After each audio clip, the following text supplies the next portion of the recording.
नमस्कार, आप देख रहे हैं इंडिया न्यूज उत्तर प्रदेश उत्तराखंड और मैं हूं आपके साथ आयुष चतुरांश। चलिए इस बुलेटिन की शुरुआत करते हैं। गाजियाबाद के खोड़ा इलाके में बीती रात नाबालिग लड़के की संदिग्ध मौत के मामले में परिजनों ने धरना दिया है। इसमें गाजीपुर बॉर्डर की थोड़ी ही दूरी पर नेशनल हाईवे संख्या 9 की सर्विस लेन पर यह धरना चल रहा है। परिजनों का आरोप है कि मामले में अब तक कोई कार्रवाई नहीं हुई। परिजनों ने आरोप लगाया है कि लड़के की हत्या करके उसकी लाश को लटका दिया गया है। परिजन फिलहाल धरना स्थल से हटने को तैयार नहीं है। वहीं पुलिस ने कहा है कि मामले की जांच पड़ताल हो रही है।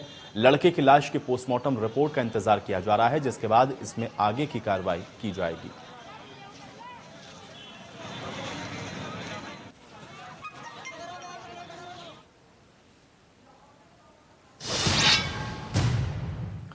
संभल में प्रेम प्रसंग के चलते एक युवक युवती ने आत्महत्या कर ली है और पेड़ से युवती की चुनरी से युवक का शव लटकता हुआ मिला है। युवती का शव खेत में पड़ा मिला है। ऑनर किलिंग की आशंका जताई जा रही है। यह पूरा मामला थाना कुड फतेहगढ़ के गांव मुमरेजपुर के जंगल का है। गांव के युवक युवती में काफी दिनों से प्रेम प्रसंग चल रहा, मगर यह बात दोनों परिवार वालों को पसंद नहीं है। वहीं प्रेमी जोड़ा शादी करना चाहता था। शादी की यह बात लड़की पक्ष को पसंद नहीं थी, जिसके चलते दोनों ने आत्महत्या कर ली है। अब लड़के पक्ष वालों ने लड़की पक्ष पर हत्या का आरोप लगाया है। मौके पर भारी पुलिस बल तैनात है और अपर पुलिस अधीक्षक ने बताया है कि प्रेम प्रसंग के चलते आत्महत्या की गई है। फिलहाल पुलिस ने दोनों के शव को कब्जे में लेकर के आगे की जांच शुरू कर दी है।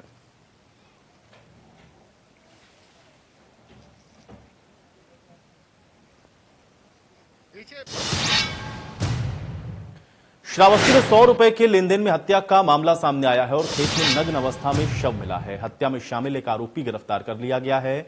शराब पीने को लेकर के आरोपियों में आपस में विवाद हुआ। इकोना थाना क्षेत्र के सिमगढ़ गांव का यह मामला है।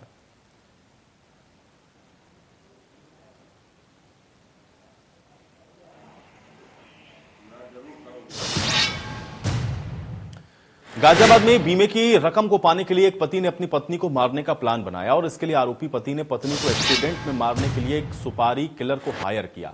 लेकिन जैसे ही सुपारी किलर पत्नी की हत्या करने पहुंचा तो सब उल्टा हो गया। दरअसल सुपारी किलर ने आरोपी की पत्नी के हाथ में 4 साल का मासूम बच्चा देखा तो सुपारी किलर का दिल पसीज गया और ऐसे में सुपारी किलर ने हत्या करने से इनकार कर दिया और पत्नी को पूरे मामले से अवगत करा दिया। यह पूरा मामला गाजियाबाद के कबीरनगर थाना क्षेत्र का है। इसके बाद आरोपी पति अजय यादव को पुलिस ने गिरफ्तार कर लिया है। बताया जा रहा है कि अजय ने हाल ही में अपनी पत्नी का बीमा करवाया और उसी रकम को पाने के लिए अजय ने अपनी पत्नी को जान से मारने के लिए सुपारी किलर को हायर किया।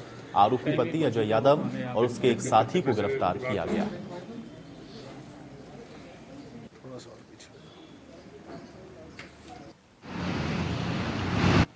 थाना कबीरनगर में एक महिला द्वारा एक अभियोग पंजीकृत कराया गया है, जिसमें उसने यह आरोप लगाया है कि उसका पति 2 अन्य व्यक्तियों के साथ मिलकर साजिशन उसकी हत्या करना चाहते हैं। इसमें तुरंत पुलिस द्वारा कार्रवाई की गई है, जांच की गई है। पति तथा एक अभियुक्त को गिरफ्तार कर लिया गया है। एक की गिरफ्तारी शेष है, उसे भी शीघ्र गिरफ्तार कर लिया गया। मेरठ में चौधरी चरण सिंह विश्वविद्यालय में छात्रों ने एक तथाकथित पत्रकार शाकिल पुत्र जियाउद्दीन की पिटाई कर दी और उसके बाद उसको पुलिस के हवाले कर दिया। अब यह फर्जी पत्रकार अपना नाम बदल कर कैंपस की लड़कियों से बातचीत कर रहा था। पुलिस ने जब शाकिल के बैग की तलाशी ली तो उसमें बैग में न्यूज आईडी, पिस्टल का खाली कवर, गिफ्ट मोबाइल और प्रेस का एक आई कार्ड और कारतूस बरामद किया गया है। इसके पास से एक और प्रेस कार्ड बरामद हुआ है जो कि अनस का है और उस पर इस्लामाबाद लिखा हुआ है। मोहम्मद शयान सिद्दीकी के नाम से भी एक आई कार्ड बरामद हुआ है। पुलिस इस बात की तफ्तीश कर रही है कि इसके पास इतने सारे आई कार्ड और आईडी आखिर कहां से आए हैं और इसने अपने पास ये क्यों रखे थे। साल 2017 में सदर थाना पुलिस ने भी शाकिल को गिरफ्तार करके जेल भेजा था। मेडिकल थाना पुलिस ने इसके नेटवर्क को खंगालने की अब कोशिश शुरू कर दी है। सिटी हलचल हमेशा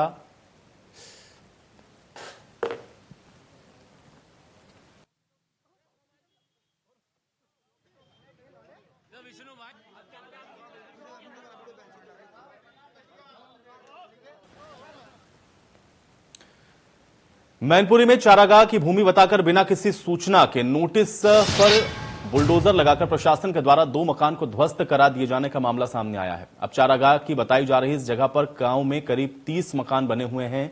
इनमें 30 से 40 साल से ये परिवार रह रहे हैं। पूरा मामला भोगांव तहसील के ग्राम सभा जोत के लालपुर गांव का है। बताया जा रहा है कि इस लालपुर में चारागाह की जमीन है। इस जमीन पर कुछ लोगों को 1974 में पट्टे दिए गए। गांव में करीब 30 परिवार मकान बनाकर 30-40 साल से इस जगह पर रह रहे हैं। एसडीएम भोगांव सुधीर सोनी ने पुलिस बल के साथ इस गांव में पहुंचकर चारागाह की जमीन बताते हुए बुलडोजर लगाकर 2 मकानों को ध्वस्त करवा दिया।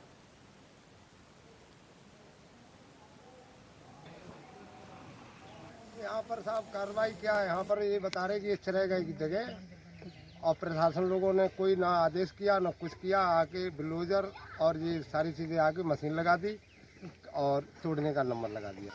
कार्रवाई सर यही हुई है, जैसे एसडीएम साहब आए, पहले लेखपाल साहब आए थे, तो मतलब उन्होंने ये कहा कि देखो इस पे आदेश हैं 1954 और ये क्या नाम 55 और 54। सर कल जो है यहाँ पे पुलिसकर्मी और मान लो लेखपाल वगैरह डीएम साहब और ये सब लोग आए और बगैर सूचना के यहाँ जो है बुलडोजर लगा दिया और सबके मकान ध्वस्त कर दिए। हमारा भी सब मशीन सब चारा आरा सब खत्म हो गया, मेरे मशीन तोड़ दी। अच्छा, क्या बता के कार्रवाई की है? कुछ नहीं बताया सर, पहले ये कहा कि यहाँ चरागाह की जमीन है। हाँ, क्या नाम है तुम्हारा? मेरा नाम रीना है। मैं इधर मेरी भैंस बनती थी और भैंस को खोल के और रपटा दिया मेरे पगुए उनको सबको, और मेरी मशीन सब तोड़ दी है। कि उससे पूछी तो उसने डंडा लेके मेरे पापा को बजा दिया, जाके ले जा अपने बाप को, नहीं तो हम जेल में डाल देंगे।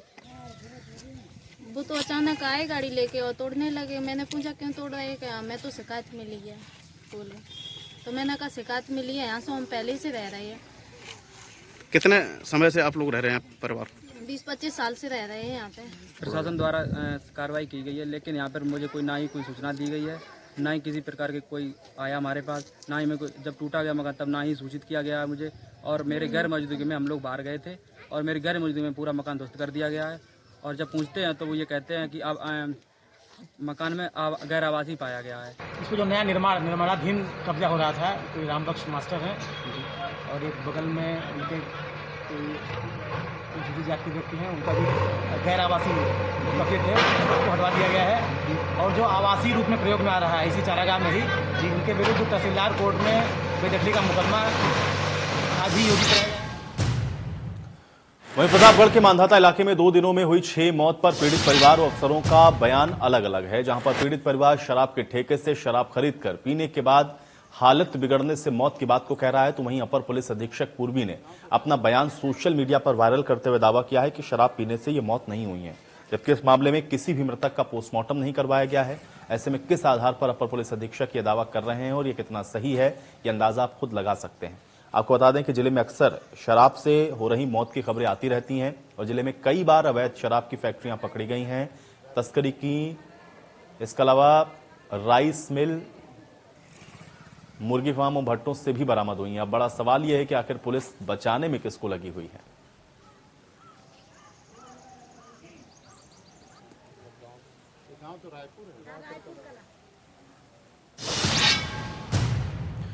आगरा में ईंट भट्टों पर रॉयल्टी जमा नहीं करने पर कार्रवाई की गई है। 3 ईंट भट्टों पर प्रशासन ने यह कार्रवाई की है। प्रशासन ने 3 भट्टों को बंद करवा दिया है। 3 ईंट भट्टों को लाखों रुपए की रॉयल्टी जमा करनी है। रॉयल्टी जमा नहीं करने पर गिरफ्तारी होगी। थाना बसई अरेला क्षेत्र का यह मामला है।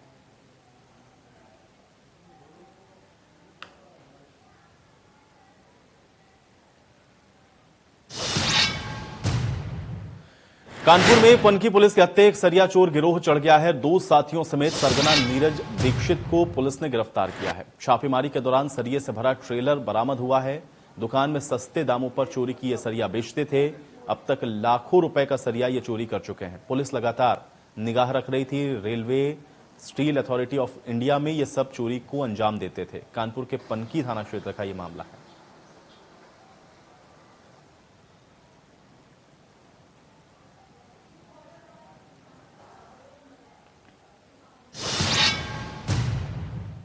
झांसी के पंडित दीनदयाल सभागार में बुंदेलखंड को फूड प्रोसेसिंग का हब बनाने की संभावनाओं को तलाशने के लिए 2 दिवसीय सेमिनार का आयोजन हो रहा है, जिसमें उद्यमी, किसान, कृषि विद्यार्थी, केंद्र और राज्य सरकार के अधिकारी एक साथ बैठकर मंथन करेंगे। इस आयोजन को क्षेत्र में कृषि के क्षेत्र में विकास के लिए बेहद अहम माना जा रहा है। इस सेक्टर यहां के किसान और उद्यमियों को नया रास्ता दिखा सकता है। इसमें उद्यमी, किसान, कृषि विद्यार्थी समेत कई अन्य वर्गों को जोड़ा गया है। इस कार्यक्रम को Bundelkhand chamber of commerce and industries करवा रहा है। इसके साथ ही जिला प्रशासन इसका आयोजन करवा रहा है। इसमें सांसद अनुराग शर्मा और सभी विधायक भी मौजूद रहे।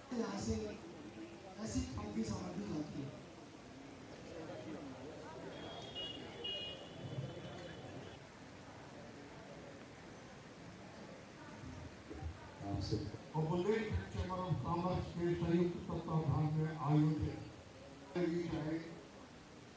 सरकारवासी का हार्दिक स्वागत बंधन अभिनंदन। बुंदेलखंड के किसानों की दशा और दिशा सुधारने के लिए और खासतौर पर एग्रो इंडस्ट्री, खासतौर पर इंडस्ट्री को बढ़ावा देने के लिए एक 2 दिवसीय एक वर्कशॉप का आयोजन किया जा रहा है, जहां पर जो तमाम जो शहर के झांसी के और बुंदेलखंड के किसानों को और जो यहाँ के आयोजक हैं उन्होंने सबमिट करके 2 दिन का ये पूरा प्रोग्राम है, इसमें चलेगा। इसमें तमाम जो लोग हैं, किसान भी हैं और जो छात्र हैं, उनको भी इससे पूरे सबमिट में एक तरह से ट्रेन भी किया जाएगा और इस पूरे सबमिट के बारे में, एग्रो इंडस्ट्री के बारे में बताया जाएगा। हमारे साथ आयोजक हैं Bundelkhand chambers of commerce and industries के आयोजक धीरज खुल्लर, इनसे बात करेंगे। क्या आयोजन, ये 2 दिवसीय कार्यक्रम हो रहा है।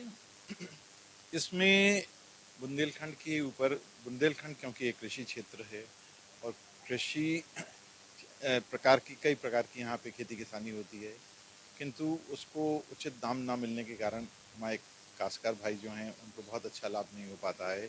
हमारे काश्तकार भाइयों का आय बढ़ाने के लिए हम लोगों का एक सुझाव है कि कृषि के उत्पादकों को एक अच्छी कीमत में बेचें, उसको जैसे खेत से निकला तुरंत ना बेचें, उसे उद्योग के जरिए उसकी कीमत बढ़ा के उचित दामों पे बना के बेचें।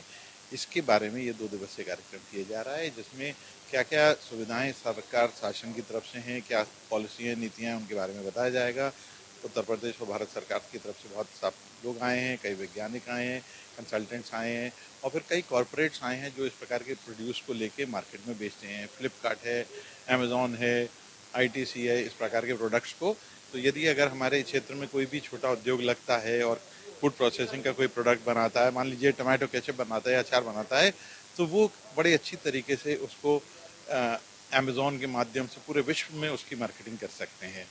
तो ये है। और 2 दिवसीय कार्यक्रम में अगले दिन बहुत सारी यूनिवर्सिटीज़ के प्रोफेसर आ रहे हैं, साइंटिस्ट आ रहे हैं, जो बच्चों को अलग अलग क्षेत्र जैसे सब्जी है, तिलहन है, दालें हैं, फल है, एरोमेटिक है, फूलों की खेती है, उससे क्या बन सकता है, क्या परफ्यूम्स बन सकती हैं, ऑर्गेनिक है, क्या बन सकता है, आयुर्वेदा है, ये सब चीज़ें क्योंकि एग्रो प्रोसेसिंग के ऊपर आधारित है, तो इनके ऊपर कई सेशन रखे गए हैं, जिससे हमारे यहाँ के उद्यमियों भाइयों को, हमारे छात्रों को, बड़े किसानों को लाभ होगा। और इस तरीके से इंडस्ट्री की जो बात की जा रही है, एग्रो इंडस्ट्री की, इसमें जो खासतौर पर बुंदेलखंड की जो पैदावार है उन्हीं को बढ़ावा दिया जाएगा। कुछ नया भी यहाँ पे किसानों के लिए बताया जाएगा कि इस तरीके की आप पैदावार करिए जो कि इंडस्ट्री के लिए काफी। देखिए, आप बहुत अच्छी बात कह रहे हैं, किंतु हमारे इस 2 दिवसीय कार्यक्रम में खेती किसानी के ऊपर आधारित नहीं है। हमारा कार्यक्रम है कि खेती किसानी से प्रोड्यूस होने के बाद उसके किस तरीके से मार्केट में उसकी उचित रूप और उचित ढंग से उसको बेच के अच्छे नफा कमा सकता है हमारा काश्तकार, उसके ऊपर आधारित है। किंतु वो एक अलग चर्चा का विषय है कि हम अपनी परंपरागत खेती को छोड़ें और एक आधुनिक खेती शुरू करें, वो एक अलग विषय है जिसपे ये आधारित नहीं है। हमारा पोस्ट हार्वेस्ट का कार्यक्रम है, यानी कि जब आपकी उपज निकल जाती है उसके बाद उसको किस तरीके से हम कोल्ड स्टोरेज में रखें या प्रोसेसिंग करें या पैकिंग करें या किस तरीके से उसका रस निकालें और अच्छे दामों में उचित समय पे बेचें। खासतौर पर एग्रो इंडस्ट्रीज की कितनी संभावना है? बुंदेलखंड जो कि क्लाइमेट है यहाँ का बड़ा सूखा है, तो किस तरीके से इसको देखते हैं? देखिए, अगेन आप वो प्री हार्वेस्ट की बात कर रहे हैं खेती किसानी की, तो आपके पास में अब बहुत आधुनिक तरीके आ गए हैं, ड्रिप इरिगेशन आ गई हैं। आज ही आपने सुना होगा जी इरिगेशन के बारे में, हमारे बीच हमारे विधायक सांसद जी बता रहे थे। इस तरीके की बहुत आधुनिक आ गई हैं। उन्होंने कहा कि आपके यहाँ पानी की कमी नहीं है, पानी के मैनेजमेंट की कमी है ना साहब। तो हम लोगों को बताया गया कि कम पानी से भी बहुत अच्छी खेती की जा सकती है, किंतु वो सब ज्ञान हासिल करने के लिए मुझे विश्वास है आगे आने वाले समय में हमारे काश्तकारों को ये ज्ञान हासिल होगा और पानी किस तरीके से कम पानी से उचित खेती की जा सकती है उसके ऊपर भी जानकारी आगे जाके दी जाएगी। तो ये थे इस प्रोग्राम के आयोजक थे, जिन्होंने बताया कि किस तरीके से यहाँ के किसानों को, खासतौर पर बुंदेलखंड का जो रीजन है, यहाँ के किसानों की जो खस्ता हालत है वो इस प्रोग्राम की वजह से और एग्रो इंडस्ट्री जो बुंदेलखंड में इंडस्ट्री आएंगी उसके वजह से कहीं ना कहीं किसानों को तो तो कृषि कानून के खिलाफ किसानों का आंदोलन लगातार जारी है और अब किसानों ने 100 रुपए लीटर दूध बेचने की तैयारी कर ली है। इसको लेकर के हमारे संवाददाता जतिन गोस्वामी ने किसान नेता राकेश टिकैत से खास बातचीत की है। राकेश टिकैत जी इस समय हमारे साथ मौजूद हैं। आज जो महापंचायत थी बागपत में थी, क्या रहा जानना चाहेंगे। वहाँ पे तो मीटिंग थी, एक प्रोग्राम वहाँ पर था और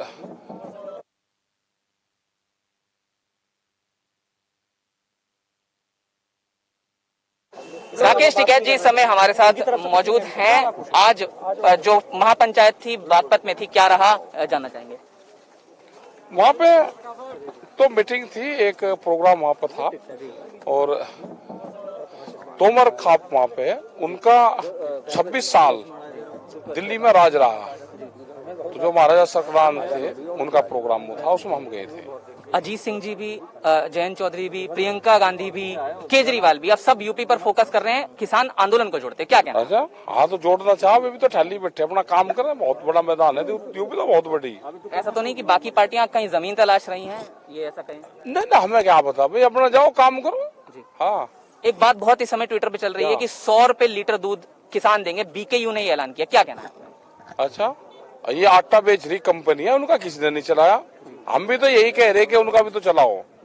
वे बाजरा 11 रुपए खरीद कर 65 रुपए बेच रहे, ये आम पब्लिक को पता चलना चाहिए ना, आम आदमी को पता चलना चाहिए, कोई इस चीज की जानकारी होनी चाहिए ना सबको। कब से 100 रुपए लीटर होगा फिर ये गांव के लोगों ने करा है ना, तय करा गांव के लोगों। एमएसपी आपने कहा कि खुद बनाएगा किसान, अगर सरकार ने तय नहीं किया तो वो क्या है, थोड़ा हम तो कह रहे ना, हम तो सरकार को कह रहे भाई, अगर वो किसानों के उसमें हो जाता, जैसे फैक्ट्री वाले अपना माल बना के तय कर लेते हैं, किसान बहुत बड़े बल्क में है, वो तय नहीं कर पाता ना, अगर भाई हम इस रेट से कम पर नहीं देंगे, भाई सरकार तो हमने कहा कि जो तुमने मान लिया हमने तो वही मान लिया, आप उसी को लागू करवा दो। ये तो लूट का धंधा बना लिया, किसानों का माल लूट लो, कंपनियों को फायदा होगा, ये कर लो। 4 दिन बाद 100 दिन हो जाएंगे। आखिरी मेरा सवाल है कि बात कैसे होगी। अब पता नहीं भाई बात कैसे होगी, हमें तो जानकारी है नहीं। वो फोन कॉल तो अभी आया नहीं है, हालांकि ना आने का नहीं हो फोन कॉल, क्योंकि तो लुटेरे आ गए भाई, देश में लुटेरे बढ़ गए, इनका मुकाबला करना पड़ेगा, लुटेरों को भगाना पड़ेगा। आप अपनी तरफ से कोई पहल कर रहे हैं सरकार से बात करने की, कोई भी प्रयास? सरकार है कहाँ, सरकार है कहाँ पे, किस सरकार से बात करे, सरकार कहीं हो तो बात कर लो। मार्च तक का आपका पूरा शेड्यूल आ गया, महापंचायतें लगातार। हाँ, 25 मार्च तक का है हमारा प्रोग्राम। तो आपने सुना राकेश टिकैत जी ने क्या कहा। गाजीपुर बॉर्डर पर वो आज शाम के समय पहुंचे, क्योंकि सुबह महापंचायत थी और मार्च का भी पूरा शेड्यूल जो है वो आ चुका है। और जाहिर है जो बात ट्विटर पर लगातार चल रही है कि 100 रुपए लीटर जो दूध वाली बात है, उस पर भी उन्होंने अपनी प्रतिक्रिया यहाँ पर रखी। गाजियाबाद में कैमरामैन मनीष के साथ जतिन गोस्वामी, इंडिया न्यूज। राकेश। तो संत शिरोमणि श्री गुरु रविदास महाराज की 644वीं जयंती पर सपा के राष्ट्रीय अध्यक्ष और पूर्व मुख्यमंत्री अखिलेश यादव ने संत रविदास के मंदिर पहुंचकर दर्शन पूजन किया और यहां पर उनके सामने उन्होंने शीश भी नवाया। इसके साथ ही संत निरंजन दास से उन्होंने आशीर्वाद लिया। वो काफी देर तक मंदिर में बैठे रहे। पूर्व मुख्यमंत्री गुरुवार को पूर्वांचल के 3 दिन के दौरे पर आए थे और आज उनके दौरे का आखिरी दिन है। वो करीब 2 बजे संत रविदास मंदिर में माथा टेकने पहुंचे और इससे पहले गुरुवार को वो जौनपुर के कार्यक्रम में भी हिस्सा लेने के लिए गए थे। संत रविदास जी का जीवन त्याग का जीवन था। संत रविदास जी का जीवन लोगों को जोड़ने का था। संत रविदास के जीवन में उन्होंने दर्शन दिया कि समाज को एक होकर के आगे बढ़ना चाहिए। संत रविदास जी ने अपने जीवन भर जो बुराइयां हैं उनसे लड़ते रहे। इसलिए मुझे उम्मीद है कि आज के समय पर संत रविदास जी का उनका रास्ता, उनका दिखाए हुए सिद्धांतों में चलने से ही समाज और देश और आगे बढ़ सकता है। गाजीपुर में एसीएस होम अविनीश अवस्थी ने दौरा किया और एसीएस होम अविनीश अवस्थी कासिमाबाद पहुंचे। अविनीश अवस्थी ने पूर्वांचल एक्सप्रेसवे का निरीक्षण किया है। पैकेज 7 और 8 का अविनीश अवस्थी के द्वारा स्थलीय निरीक्षण किया गया। इसमें पूर्वांचल एक्सप्रेसवे की कार्य प्रगति की समीक्षा अविनीश अवस्थी के द्वारा की गई।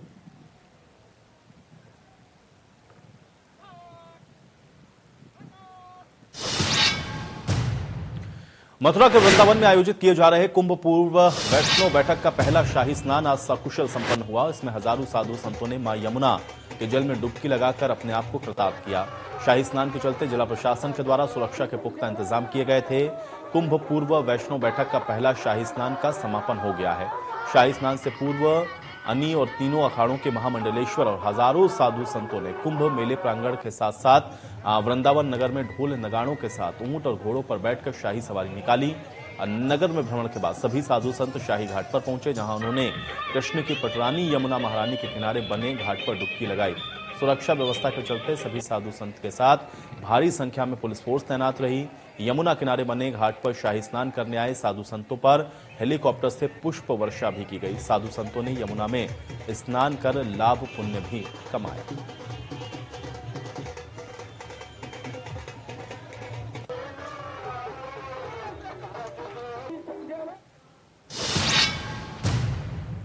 और चलिए इसी के साथ इस बुलेटिन में मेरे साथ फिलहाल इतना ही।